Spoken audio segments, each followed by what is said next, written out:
Yani 2 sene sonra bunlardan 3 tane alacak.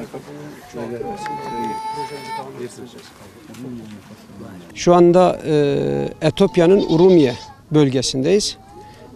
Gıda dağıtımından sonra süt keçisi projesine geldik. Canlı keçi dediğimiz.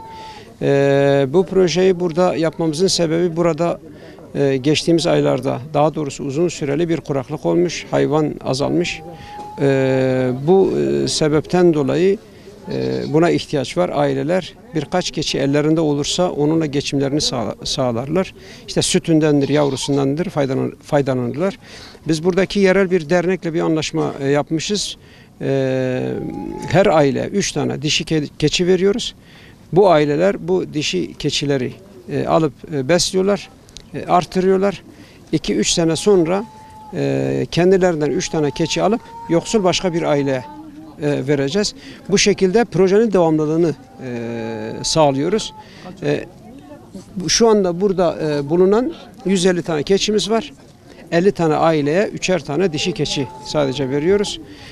Bu inşallah takibatını da yapacağız. Bunların sağlık kontrollerini arkadaşlarımız yapmış.